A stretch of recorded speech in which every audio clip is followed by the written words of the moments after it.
Naku po, ano ang nangyari? Biglang nagtago na si Sara Sayad Lustay Duterte. Natakot na ho sa impeachment. Aba, ay pinagtulong-tulungan na hong hanapin ito. Alright, welcome back to my YouTube channel. I'm Andes Vlog.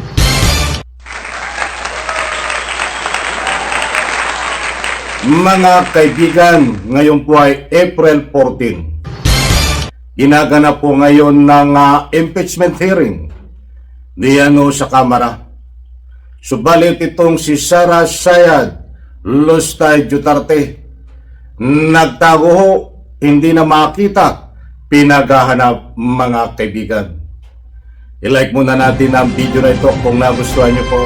Please subscribe my YouTube channel. Samahan nyo po ako. Live po nating mapapanood.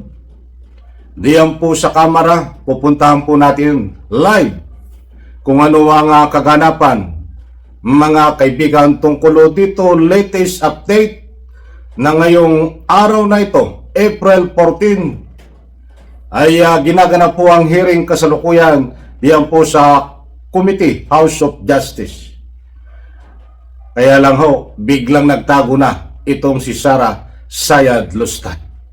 Mga kaibigan, samahan niyo po ako. Puntahan po natin ang Kamara live kung ano ang nagaganap sa hearing, mga kaibigan, at kung bakit nawawala at nagtago na itong si Sara Sayad Lustay. Ito po, mga mahal kong taga-subaybay, shoutout po sa lahat. Kumusta po kayo? Paki-like and share lang po ang video na ito para mas lalo pong lumawak ang makapanood. Maraming salamat po. At heto na, ano ang kaganapan diyan sa committee ng House of Justice? Our search for it. Ito. Simply because, first, there are some procedural questions. Yan po sa Committee on House of Justice. 5 million pesos. Ayun din sa complaint, ang mga disbursement na ito ay hindi suportado ng sapat Live po. paniwalang ebidensya na magpapatuloy ng mga aktibidad na pinuntuhan ay tunay na nangyari. Kapag pinagsama-sama ang mga ito at ay iba pang mga aligasyon sa complaint, ang mga sumusunod na transaksyon, ang mga sunod-sunod na transaksyon na may malalaking halaga ang paggamit ng mga pangalang hindi mapatunayan o kaduda-duda, the fictitious or unverifiable identities, at kakulangan ng ebidensya ng proper disbursement in accordance with established guidelines, what emerges is not a simple irregularity. Live po mga kaibigan, napapanood natin ito. Diyan po sa Committee on House of Justice. Diyan po sa Kamara. Pakinggan po natin panoorin dahil kapanapanabik po ito. Ito po yung live na hearing. Diyan po sa Kamara tungkol dito sa impeachment laban ho kay Sara Sayad. At maya-maya ho, bibigyan po natin ng daan ang paghahanap po kay Sara Sayad dahil nawawala ho. Bigla hong nagtago. Ito po mga kaibigan, pakinggan po natin. Pattern of violations of relevant regulations pertinent to the use, disbursement, and liquidation of confidential funds. Kaya naman po, natin inimbitahan ang mga resource persons natin ngayong araw.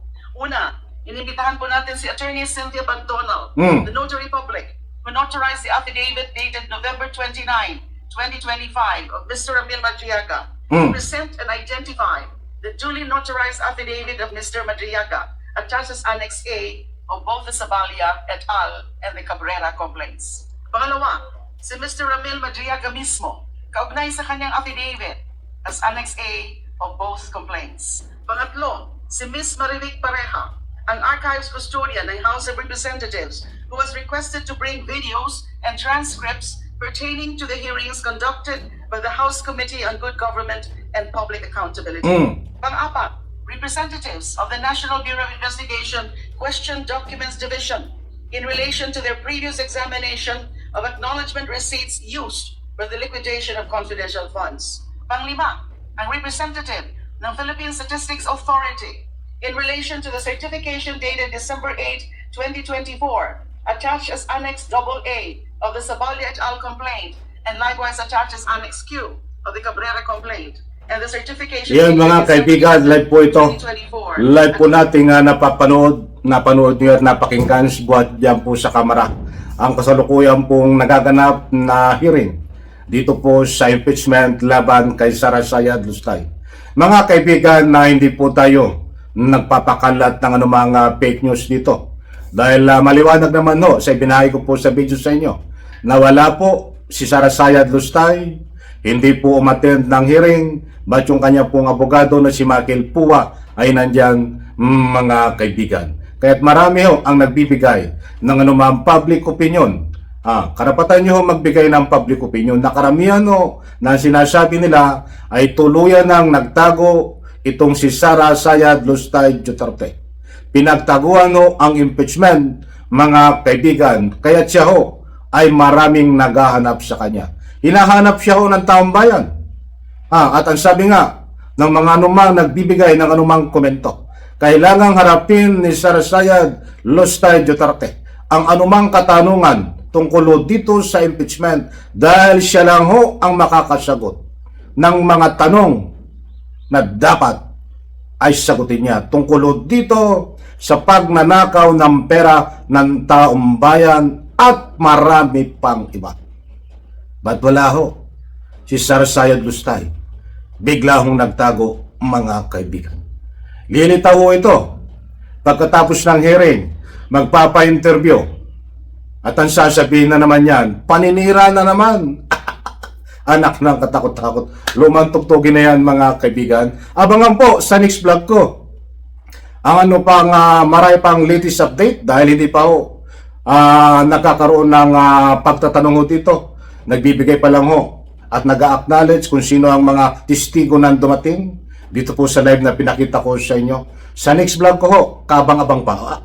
Puntahan ulit natin, mga kaibigan, ng kamera at titingnan po natin ang mga kaganapan pa.